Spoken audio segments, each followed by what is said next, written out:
We are here today with Alfonso Monk, Managing Director and Chief Investment Officer of PGIM Real Estate. Alfonso, thank you for taking the time to talk with us. Thank you for having me here.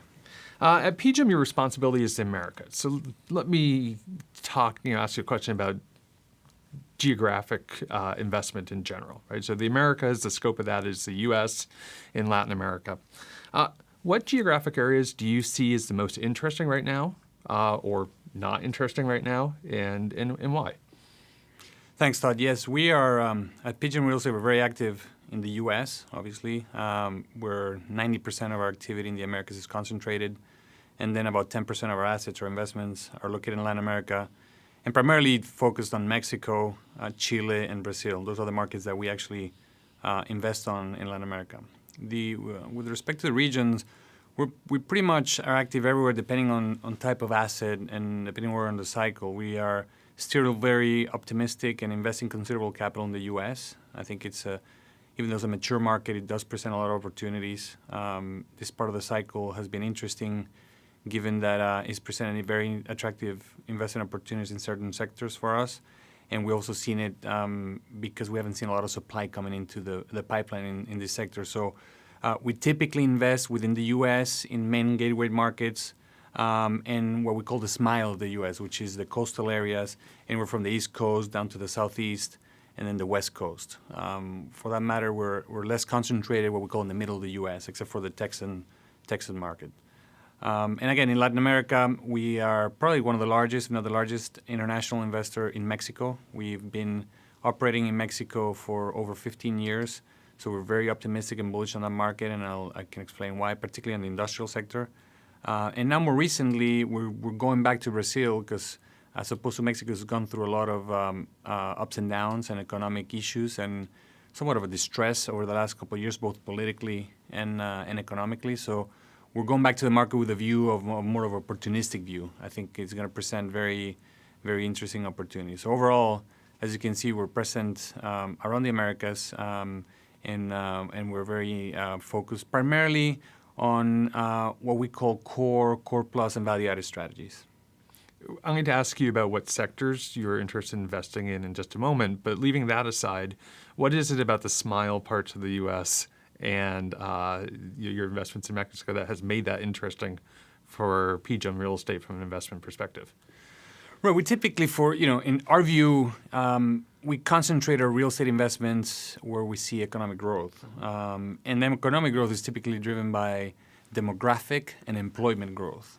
If you look at the U.S., what's called the smile is the gateway markets, the larger markets where we see a lot more volume of potential investments, also more liquidity on those investments. So we don't only buy investments, but we also sell. We're big. Anytime throughout a cycle or a year, not only we invest a lot of capital on behalf of Prudential and our clients, but we also sell a lot of assets. So we need to be in deep liquid markets. That's why we feel the coastal markets in the U.S., the big gateway cities around the smile, are the ones that present those bigger opportunities. We tend to be large investor. So we also find the most attractive large individual investments in those markets, whether it's the gateway cities like Boston, New York, Washington, San Francisco, Los Angeles, or what we call the lifestyle centers, which are South Florida, Miami, some of the Southern California markets, and to a certain extent some of the Texas market like Austin, and North California or Northwest Coast like Seattle. So those are really where we focus our investments. Mexico's a little bit different story. Again, is the second largest economy in Latin America. It has over 200 million people, so it's a deep demographic-driven market. A lot of young people, so a lot of economic growth. And not only does have the young demographics, but it also has the competitiveness which has made it the manufacturing hub of the Americas. And when we say manufacturing hub, is a lot of the things meaning whether it's car production, aerospace, are being manufactured in Mexico and are being exported for sale. So you have a country which is extremely competitive. Our tenants are typically multinationals. Industrial assets are denominated in dollars. So we see tremendous growth potential in Mexico. So you mentioned in Latin America, Mexico and Brazil. And did you mention just those two because those are the two areas where you see that there's been growth or the potential for growth? Or are there other parts of Latin America that you think you're keeping your eye on for the future? There's certainly, we focus on those two primarily because of our scale. If you combine Mexico and Brazil, they represent roughly 60% of the GDP of the entire Latin American region and about 65% of the population. Those two markets combined have roughly over 300 million people, has roughly the population of the U.S., just those two countries. So for us, given that it's an emerging market, and we'll talk about emerging markets, but you need to be much more vertically integrated. And given the challenges of doing business in emerging markets, you need to have bigger teams. And in order to have bigger teams locally based, it needs to be a big market for us. So we really concentrate on those two because they're big. And there's a deep, liquid real estate market that we can invest in and out. Having said that, I think there's other markets in Latin America which are very interesting and are growing significantly. People often talk to me about markets like Colombia or Peru or Chile, and they're very attractive, very interesting. However, they're small for us, so we don't typically invest in those markets. So let me turn the discussion to specific investment sectors. So at PGIM Real Estate, you guys invest in all sorts of sectors: hotels, industrial, office, residential. When you're considering both the U.S. and Latin America, so the entire scope of what you cover, the Americas, are there any particular sectors that are especially interesting to you right now? Are there ones that you've moved on from that are going to slow down? How do you think about those, and is it specific to the geographies that they're in? It's a good question, Todd. It's all of the above, really. We concentrate in a certain number of sectors. Some of those are long-term trends, secular sectors that we're always present because we like the fundamentals of the sectors. Some of them are cyclical, meaning we go in and out of those sectors based on a tactical decision, strategic decision. The sectors that we like, and it's actually interesting because the sectors that we like in the U.S. are somewhat similar to the sectors we like in Latin America, specifically Mexico, to a lesser extent Brazil. We are very present, obviously we're very present in the office sector in the U.S., multifamily, industrial, and retail. We've also been a big investor in the self-storage space. Similarly to the U.S., in Mexico, we've been very focused on the industrial sector and the residential multifamily sector and the retail sector. Those are really the big bulk of our investments are on the Americas. We like, on a long-term trend, we like the residential multifamily sector, both in the U.S. and Latin America, in those markets that I mentioned. We think it's a long trend that people are given the millennials and the demographic shift and bonus that we're seeing in most of the markets, including Latin America. The rental housing market is very attractive. And it's a market that we are long term because it's relatively resilient in any cycle of the real estate point, bearing excess supply in certain markets. Other sectors we're more tactical, like hotels you mentioned. We are not very bullish in hotels, primarily because they're a very operating intensive business. Beyond just the pure real estate factors, hotels require a lot of work, are daily leases, you need to have management, and they're very cyclical, very dependent upon what's happening in the economy, both on the leisure and the business side. So we invest in and out of those sectors depending on where in the cycle. We're not a big investor in hotels. And then in the office side, it's similar, it's somewhere in the middle. Office, very dependent on economic growth. We are typically investors in the early part of the cycle in office, where we see economies growing, rents growing. We take a view, a little bit of the risk at the beginning because it's difficult to time, but we like to get in the office early part of the cycle and try to get out of the mid part of the cycle. That's what we've been doing. We've been buying a lot of assets in main gateway markets.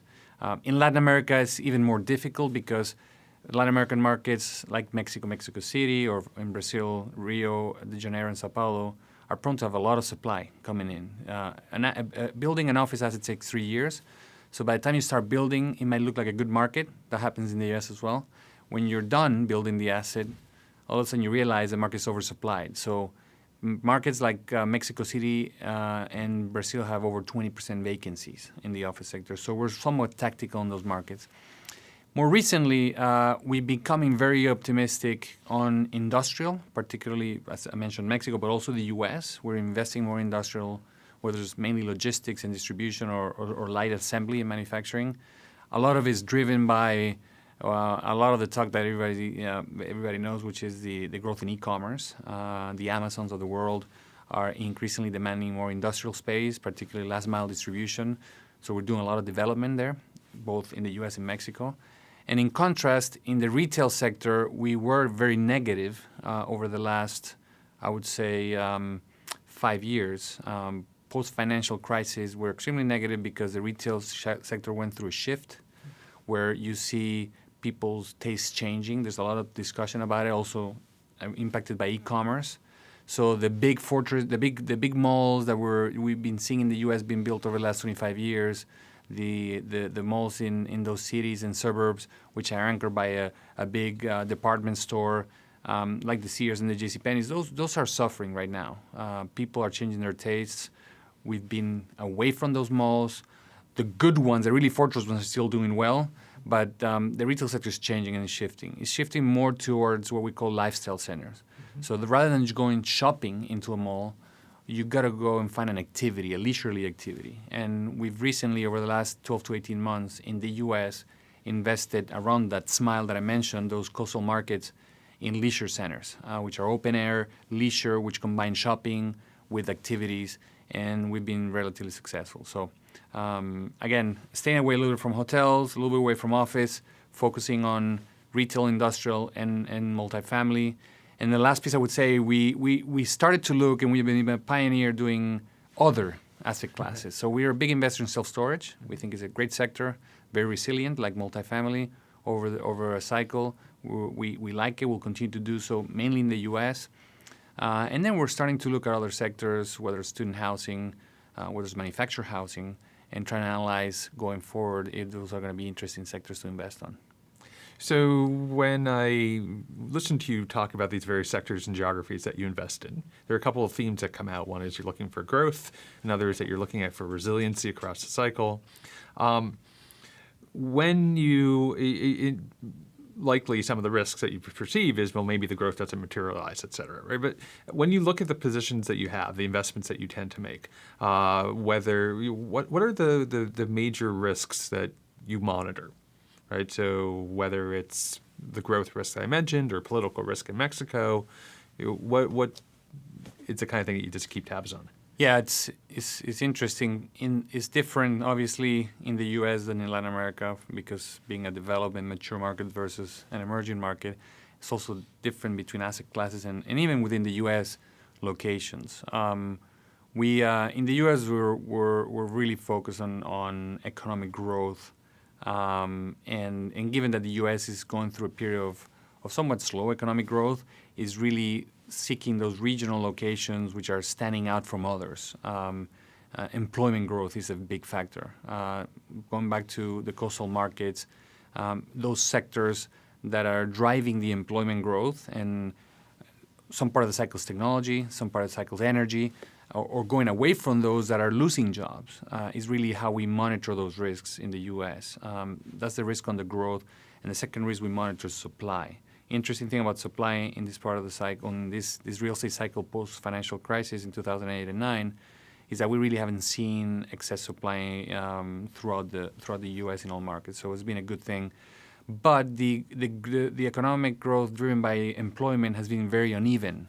So at some point in the cycle, we did focus a lot on the technological sector and growth.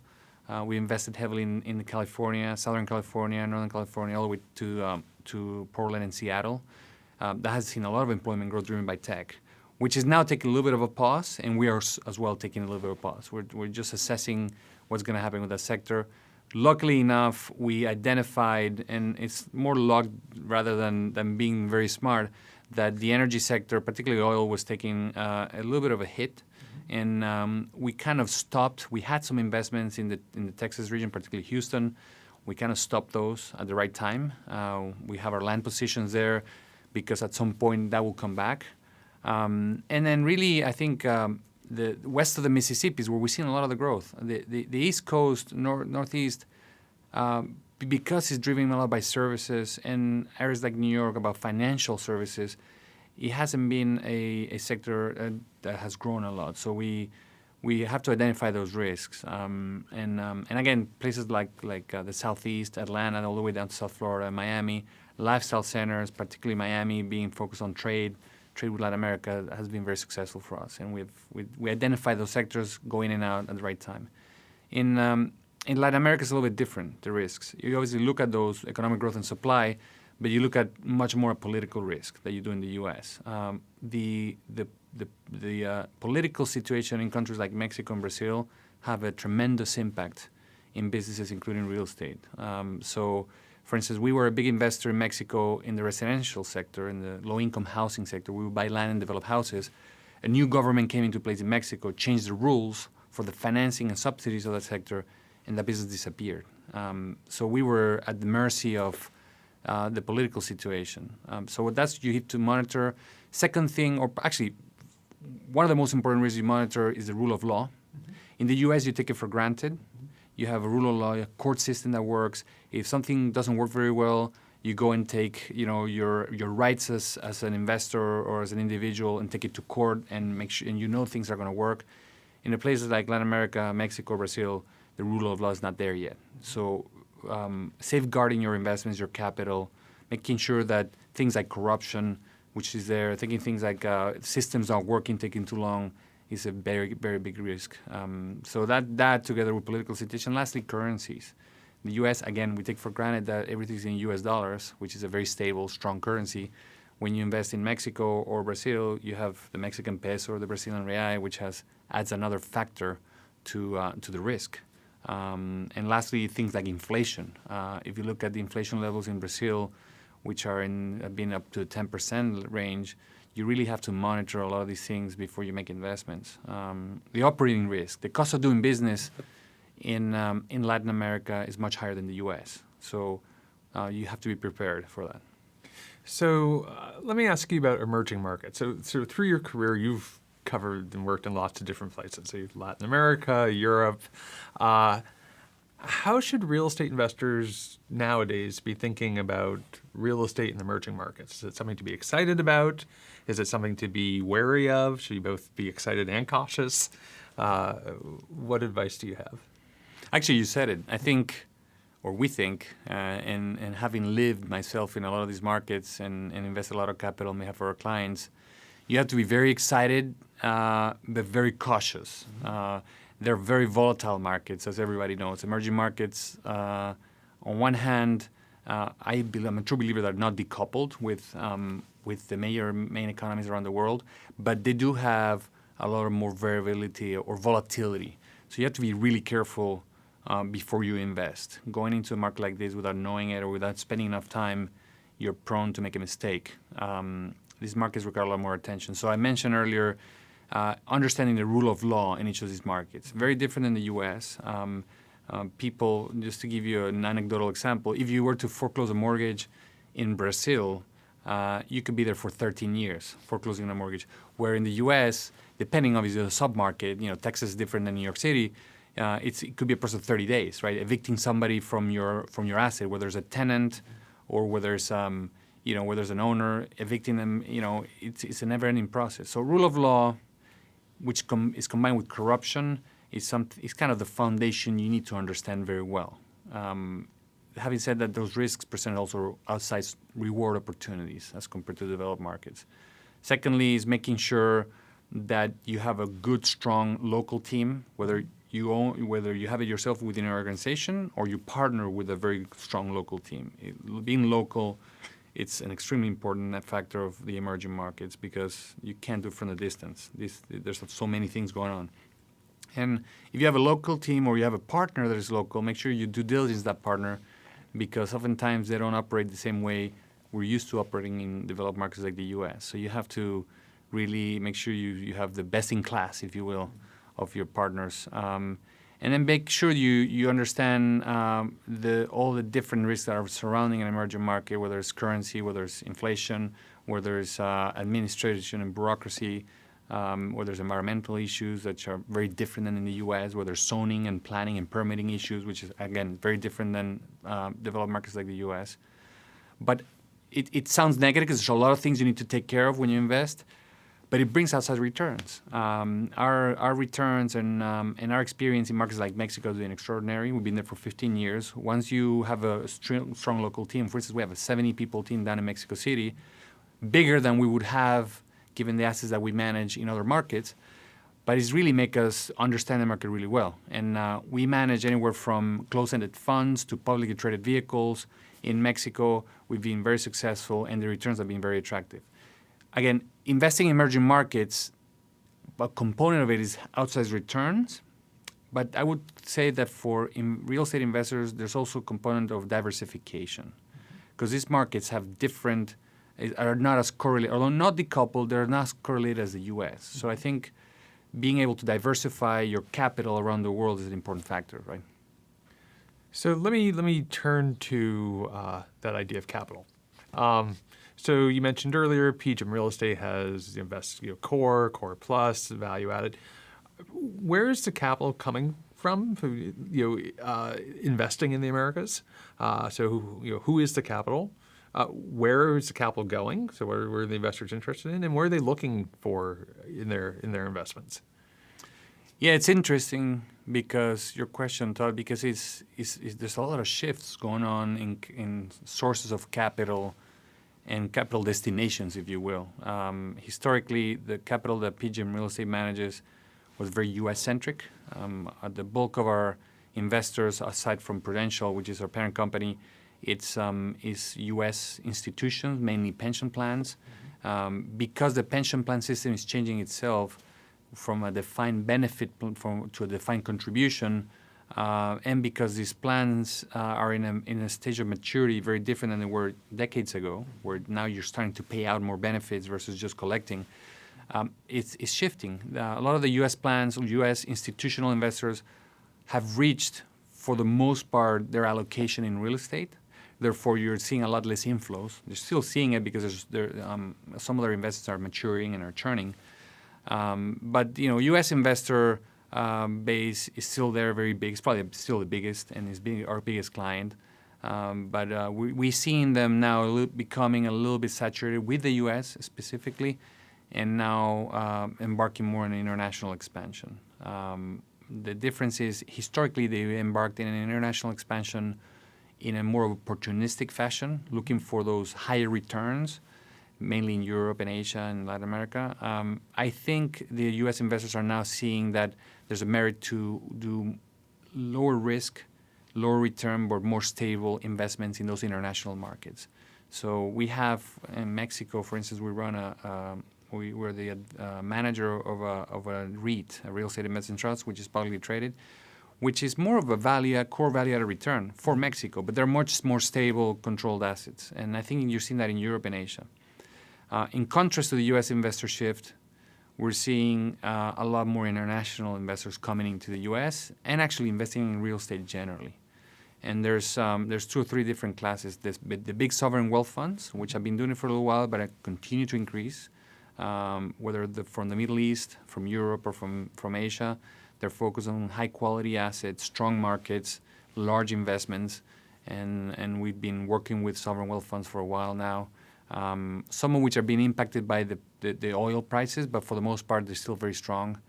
And then you have insurance companies and other institutional investors and high net worth investors increasingly doing cross-border investments. A lot of the capital coming to U.S.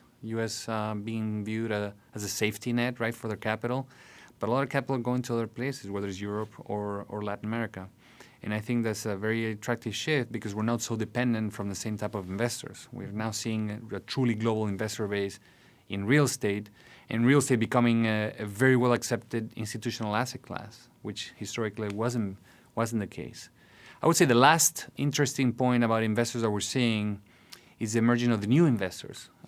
One piece is high net worth, retail individuals. A lot of people are now individually trying to invest in real estate because they rather investing in stocks and bonds, which are extremely volatile, and we've seen it. And now bonds providing very low return. Interest rates are almost zero.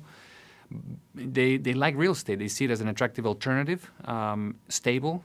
In the past, they just bought apartments. Now they're being able to invest in vehicles. And then you see it on emerging markets.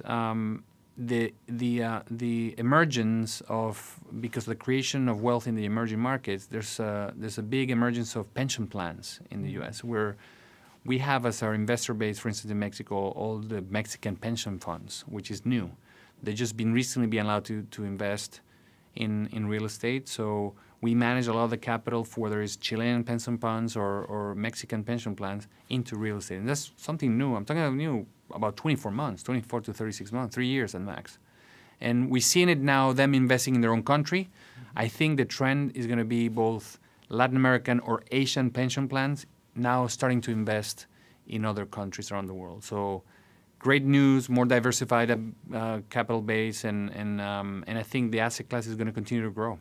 So do you think the capital is looking for allocations in different geographies and sectors, so they're diversifying?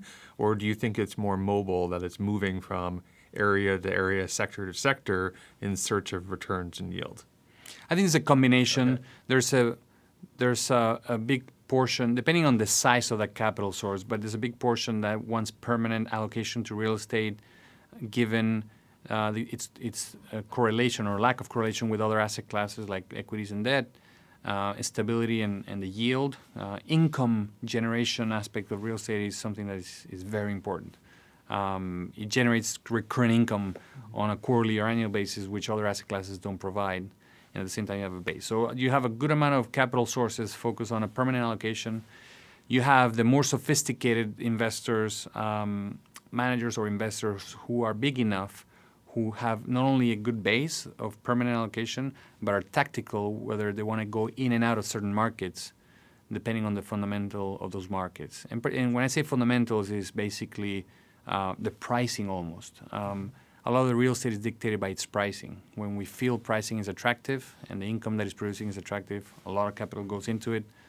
When pricing becomes higher and the cap rate is lower, and things become a little more uncomfortable as an equity real estate investors, and then capital starts to flow out, which is a little bit what's been happening in the U.S. over this year, basically. So up to this point, we've been talking about what areas of real estate are interesting to invest in. Let me, for the last question, just shift to not what to invest in, but how you invest in it. And what I mean is, at PGIM Real Estate, you guys have the luxury of investing in all sorts of places in the capital stack, right? You can take debt positions, you can take equity positions. When you're looking at the real estate investments, how do you think about where you want to be in the capital stack? You know, what's going into your thinking, and how do you trade things off? Yeah, it's a great question, Todd. It's there's a component of permanent view on where you want to be. For the most part, PGIM Real Estate is an equity investor, so we own the real estate on behalf of our funds or clients, and we control it, which is really what the equity does. It has the biggest, is in the upper part of the risk spectrum, so you earn the highest return on the real estate capital stack, but you also have the highest risk and potentially the potential to lose capital. Real estate, we're very also. We think the debt component of it is a good diversification or balancing factor to the equity investments, particularly, as I've mentioned earlier, in markets that we feel the pricing is becoming a little bit what we call too tight. If we feel a market is its pricing levels are relatively high, we might decide to go into real estate through the debt side, because as you know, you're in a lower part of the capital stack and you have the equity cushion to protect you against future decreases in value, which is a little bit what we're doing right now in some of the developed markets like the U.S. We continue to invest in equity. We continue to find real good projects to invest, whether it's development or existing assets. However, we're now shifting a little more of the capital to the debt side, just because we've seen since the financial crisis a ramp up in prices. Basically, pretty much in all asset classes in all markets, not all but almost all, we're back to above pre-crisis levels in terms of pricing. Cap rates are lower now than they were back in the heyday before the financial crisis. So you start to wonder how much is the run going to last. Mm-hmm. And therefore, what we do is invest in debt. So we have the equity protection. Debt right now, in our view, compared to other fixed income investments, provides a very attractive income. It protects us from capital erosion, and I think it's a good way that if something wrong happens, we'll still be able to take our hands on our assets. So We both we're investor in not in the very senior capital stack of debt, but mostly on the higher yielding part where there's mezzanine or preferred equity. It's a great complement to your equity investments. And now the interesting thing is we're going to start to explore that in international markets, including Latin America, which I think is going to be an interesting future product. Alfonso, this has been fascinating. Thank you so much for talking with us. Thank you, Dodd.